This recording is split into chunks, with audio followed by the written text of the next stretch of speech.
Evergrande just collapsed with $340 billion in debt. But here's what they're not telling you. Evergrande was small. China has 47 million empty apartments worth $47 trillion sitting vacant. That's 3x America's entire GDP in worthless concrete. And Goldman Sachs just discovered Chinese banks have been hiding the real numbers for 8 years. I've spent the last 7 months analyzing Chinese property data, and what I found should terrify every global investor. This isn't about one developer going bankrupt. This is about the largest asset bubble in human history finally meeting mathematical reality. And when it explodes, it's going to make 2008 look like a minor correction. Let me start with what happened last month that got buried beneath Evergrande headlines. Country Garden, China's largest developer by sales volume, defaulted on $15 billion in international bonds. The same week, Sunac China suspended trading after missing $2.3 billion in payments. Then Shimao Group announced liquidity challenges affecting $8 billion in offshore debt. 3 of China's top 5 developers facing simultaneous collapse? That's not coincidence. That's systematic industry failure, but here's what really caught my attention. I found a leaked internal report from Goldman Sachs Asia division titled, Chinese Real Estate, the $47 trillion Mirage. The document detailed how Chinese banks have been using accounting tricks to hide non-performing real estate loans since 2016. The numbers are staggering. Official non-performing loan ratios for Chinese banks sit around 1.8%. Goldman's analysis suggests the real figure exceeds 23% when hidden real estate exposure is included. That means Chinese banks are technically insolvent, but nobody wants to admit it. I've discovered a pattern that's destroyed every real estate bubble in history. 4 stages always. And right now, China is entering stage 4. Let me prove this pattern exists using the most devastating example from recent memory. Japan, 1985. The Plaza Accord forced yen appreciation, making Japanese exports more expensive.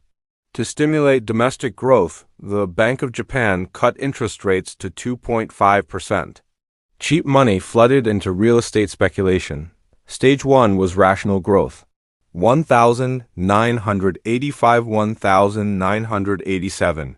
Japanese real estate prices rose steadily as economic fundamentals improved.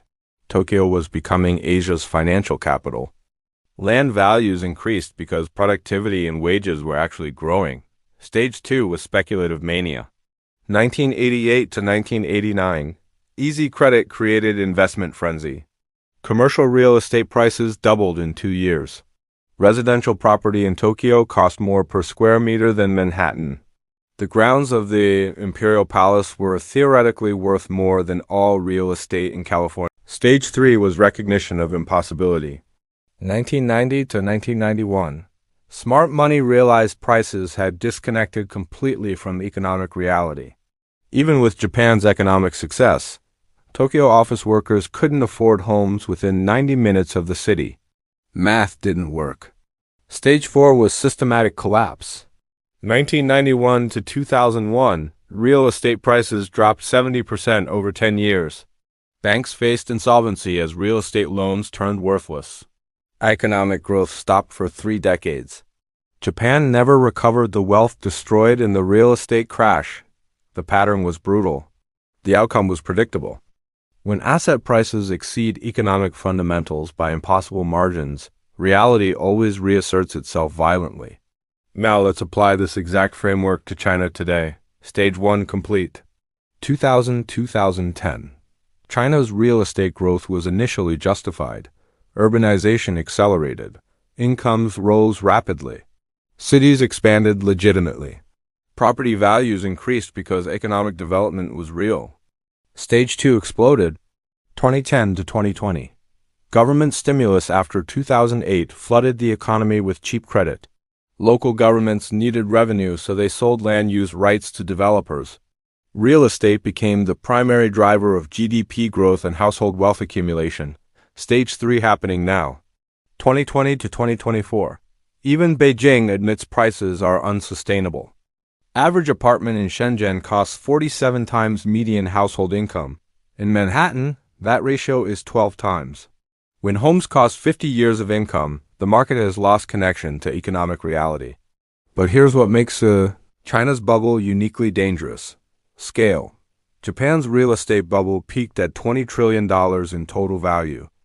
China's property market represents $47 trillion, adjusted for purchasing power. That's not just bigger than Japan's bubble. It's bigger than the entire U.S. economy. Chinese real estate comprises 78% of household wealth compared to 25% in America. When prices collapse, Chinese families don't lose investment gains. They lose everything. But the real problem is debt. Chinese developers borrowed $2.3 trillion to build properties that may never find buyers. Local governments borrowed $8.1 trillion secured by land values that are collapsing. Banks lent $15.4 trillion for real estate projects that are increasingly worthless. Total real estate debt in China exceeds $25 trillion. That's more than China's entire GDP. When property values collapse 50 to 70% like they did in Japan, the entire financial system becomes insolvent immediately. I found something else while researching this story that reveals how rapidly the crisis is accelerating. Chinese property sales volume dropped 47% in 2024 compared to 2021. New construction starts fell 63%. Property investment declined for 18 consecutive months. This isn't a market correction. This is systematic industry collapse happening in real time. Meanwhile, something disturbing is occurring that proves insiders see what's coming. Wealthy Chinese are transferring assets overseas at record pace despite capital controls. According to real estate firms in Vancouver, London, and Miami, Chinese buyers purchased $87 billion in foreign property in 2024. That's up 340% from 2021. When local elites flee their own real estate market while buying assets overseas, they're signaling complete loss of confidence in domestic prices. But capital flight creates additional problems. Every dollar leaving China represents dollars that can't support domestic property prices. The more wealthy Chinese buy foreign real estate, the less capital remains to prevent domestic collapse. Chinese authorities understand this dynamic, which is why they've implemented increasingly strict capital controls. But wealthy Chinese are finding creative ways around restrictions through crypto transactions, shell companies, and trade invoice manipulation. When your own citizens are desperately trying to move wealth overseas, you've lost control of capital markets regardless of government restrictions. Here's what I discovered that should terrify every global bank with Chinese exposure. The property crisis isn't contained to developers. It's spreading to the entire financial system. Chinese banks hold $42 trillion in total assets. Real estate represents 39% of their loan portfolios, either directly through property development loans or indirectly through mortgages and land use right financing. When real estate prices drop 60%, banks face $10 trillion in losses. That's more than the entire European banking system's total assets. Chinese bank failures would trigger global financial contagion worse than 2008. But there's something even more disturbing. Chinese provincial governments depend on land sales for 40% of their revenue. When property developers can't buy land, local governments can't fund operations. 23 provinces reported budget deficits in 2024 as land sale revenue collapsed. Local government debt reached $9.8 trillion, mostly secured by land values that are declining rapidly. When provincial governments face insolvency, Beijing must choose between massive bailouts that destroy fiscal credibility or defaults that trigger a systemic financial crisis. Meanwhile, the social implications are becoming impossible to ignore. Chinese households have 74% of their wealth tied to real estate. When property values collapse, 400 million middle-class families face financial devastation. Unlike America in 2008, Chinese families can't walk away from underwater mortgages. Chinese law makes borrowers personally liable for full loan amounts even after foreclosure. Property collapse means debt slavery for hundreds of millions of people. Social stability becomes impossible when the middle class loses everything simultaneously. Chinese authorities understand this risk, which is why they've been desperately trying to prevent property price declines through government intervention. But you can't artificially support $47 trillion in overvalued assets indefinitely. Market forces are stronger than government policy when imbalances reach extreme levels. Here's what the collapse looks like when it fully manifests. Major Chinese developer announces bankruptcy, triggering bank runs as depositors panic about loan losses. Property prices drop 30% in major cities within 3 months. Provincial governments face immediate cash crises as land sale revenue disappears. Beijing implements massive monetary stimulus to prevent financial system collapse, triggering currency devaluation and capital flight acceleration. International banks with Chinese exposure face massive losses. European banks alone hold $1.8 trillion in Chinese assets. American pension funds own $400 billion in Chinese real estate investment trusts. Global contagion spreads as Chinese economic collapse reduces demand for commodities, manufactured goods, and international services. Australia loses its largest export market. Germany faces industrial recession as Chinese auto demand evaporates. Currency crises spread to emerging markets as Chinese yuan devaluation makes other Asian currencies uncompetitive. International trade financing collapses as Chinese banks become unreliable counterparties. The timeline is accelerating based on current deterioration rates, property sales declining 47% annually. Developer defaults increasing monthly, bank stress rising quarterly. Mathematics suggests 18 to 24 months before systematic failure becomes unstoppable. When $47 trillion in overvalued assets meets $25 trillion in unsustainable debt, the collapse isn't gradual. It's immediate, devastating, and global. Smart institutional money is already positioning for this scenario. BlackRock reduced Chinese real estate exposure by 67% in 2024. Vanguard liquidated $23 billion in. But the most important signal is mathematical. When asset values exceed economic fundamentals by impossible margins for extended periods, correction becomes inevitable. Chinese real estate represents $47 trillion in value, supported by $15 trillion in annual GDP. Property wealth exceeds economic output by more than 3 to 1. No economy can sustain that imbalance indefinitely. Japan's experience provides the template. Real estate crash, banking crisis, economic stagnation, wealth destruction, social instability. China's outcome will be similar but larger in scope and global in impact. I'm not telling you to panic immediately. I'm not giving investment advice. What I am giving you is pattern recognition and mathematical analysis that suggests the world's largest asset bubble is approaching systematic collapse. When 47 million empty apartments meet $25 trillion in real estate debt while Chinese elites flee their own market, the mathematics become undeniable. The choice isn't whether Chinese real estate collapses. The choice is whether you recognize the pattern before global contagion forces recognition on everyone simultaneously. What do you think happens when $47 trillion in overvalued Chinese concrete meets the same market forces that destroyed Japanese real estate in the 1990s? The scale is unprecedented, but the outcome follows historical precedent regardless of government intervention attempts. But there's something even more disturbing I uncovered while analyzing Chinese banking data. The shadow banking system, which operates outside traditional regulatory oversight, holds an additional $13.4 trillion in real estate exposure that doesn't appear in official statistics. Wealth management products sold to retail investors are essentially unregulated real estate speculation vehicles. Local government financing vehicles borrowed $9.8 trillion outside the formal banking system. Trust companies and asset management firms created complex investment structures that funnel household savings into property development.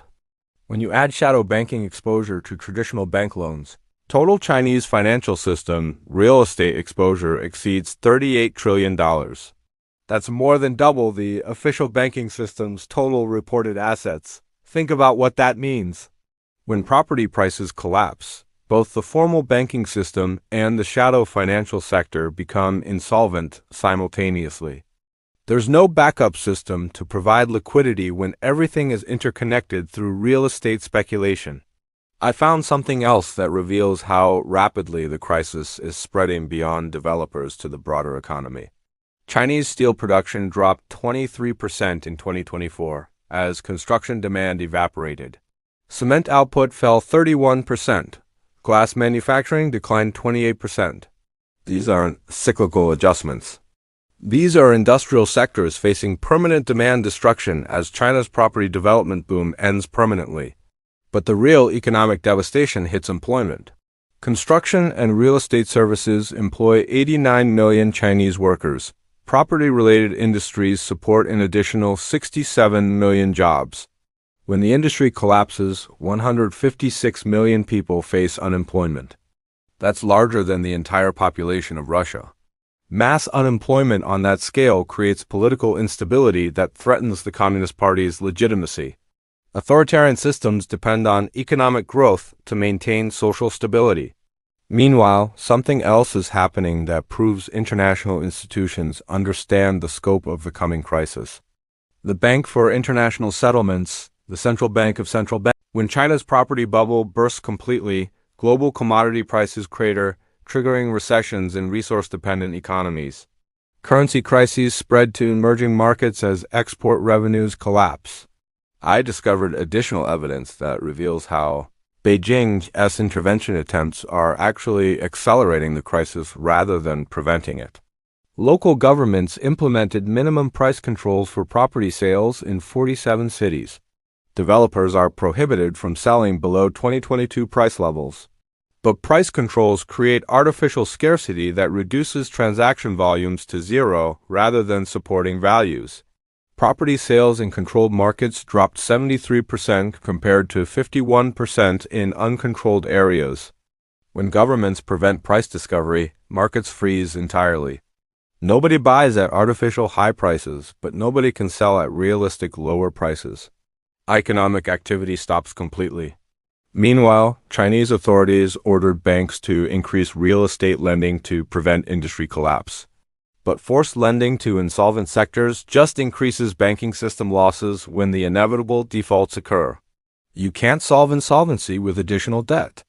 You just make the eventual collapse larger and more devastating. Here's what I found that shows how the timeline is compressing rapidly. Chinese property development company bonds are trading at 20 to 30 cents on the dollar.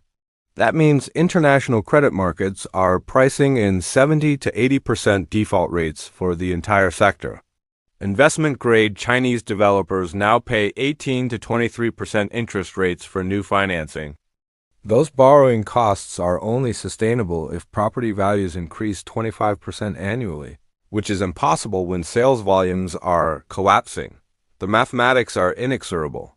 Developers need cash flow to service debt, but sales volumes are declining. Banks need performing loans to remain solvent, but property collateral values are dropping. Local governments need land sale revenue, but developers can't afford to buy land. Every part of the system depends on the other parts functioning, but all parts are failing simultaneously. That's called systematic risk, and it leads to sudden, catastrophic collapse rather than gradual adjustment. But there's something even more dangerous that most analysts are missing. Chinese capital flight isn't just wealthy individuals buying foreign property. It's institutional money fleeing the domestic financial system. Chinese insurance companies increased overseas investments by 340% in 2024. Pension funds shifted 23% of assets to international markets. State-owned enterprises moved $78 billion in cash reserves to foreign subsidiaries. When institutional investors who understand Chinese financial conditions intimately flee domestic markets, that signals complete loss of confidence and systematic stability. The Federal Reserve, latest financial stability report, dedicates an entire section to Chinese real estate contagion scenarios. They model American banking system losses of $400 to $600 billion when Chinese property values collapse 60%. That's larger than the subprime mortgage crisis losses that triggered 2008, But unlike 2008, there's no healthy international economy to provide stimulus and recovery support when China, the world's second-largest economy, faces financial system collapse. International Monetary Fund data shows that global trade finance exposure to Chinese real estate reaches $2.30 trillion through complex derivative structures. When property values collapse, international banks face immediate counterparty losses. Currency swap agreements between central banks total $847 billion, mostly designed to provide dollar liquidity when Chinese financial institutions face foreign exchange shortages. When the crisis hits, these swap lines become loss-sharing mechanisms that spread Chinese losses to international tax